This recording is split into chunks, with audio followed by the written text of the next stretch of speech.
Mambo vipi, karibu sana, hii ni Talent Media, Ali Mshana hapa. Bwana, hii anaandika Cheyole Tengano TZ, anasema wa Nigeria wamezoea kuipiga Simba kwenye usajili. Kivipi sasa? Anasema tayari majina ya wachezaji kama Nelson Okwa, Victor Akpan na Junior Lukosa kutoka Nigeria yameshindwa kufanya kazi kwenye uzi wa Simba.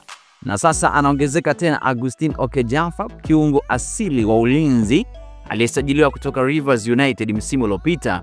Sio kwa bahati mbaya kuja kucheza Simba, ni kurudisha nyuma kidogo. Anasema jamaa alisaidia timu yake kufuzu kucheza kombe la shirikisho akiwa ndiye mchezaji tegemeo zaidi kwenye kikosi kwa mujibu wa takwimu za CAF. Alicheza michezo 7 na zaidi, akifunga goli kwenye mchezo wa maamuzi kwa Vusha Rivers. Anasema alikuwa kwenye kikosi bora cha wiki kwenye michuano ya Confederation. Kwenye ligi ndiye alimaliza akiwa mchezaji bora kwa maana MVP, akiwa amecheza michezo 26 msimu mzima wa ligi ya kwao, akitoa pasi 3 na goli 1. Licha ya kuwa hakuwa na maisha marefu kwenye soka kwa maana hajacheza timu nyingi, Simba itakuwa klabu yake ya 3 baada ya Warriors, Wolves ya Nigeria na Rivers United. Swali ni je, amefeli wapi kuingia kwenye mfumo wa Fal Davis? Nafasi yake yupo Yusuf Kagoma, Pacha na Fabrice Ngoma. Kama ni umri bado mdogo, miaka 21, mfano Philippe Coutinho aliwaka sana akiwa na Liverpool England pale kuanzia mwaka 2013 hadi 18. Kosa kubwa lilikuwa kuondoka Liverpool na kujiunga na Barcelona mwaka 2018 hadi 22.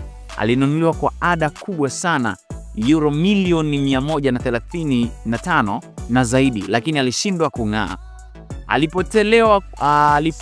Alipotelewa kwa mkopo Bayern Munich mwaka 2019 hadi 20. Alicheza vizuri, akaisaidia Bayern kutoa treble, yani ile Bundesliga, makombe tofauti, treble, Bundesliga ile, Pokal na UEFA Champions League.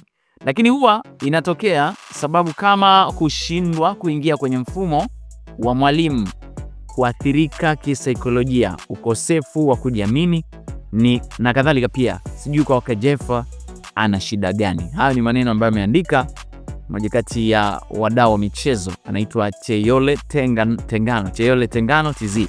Wewe nini maoni yako?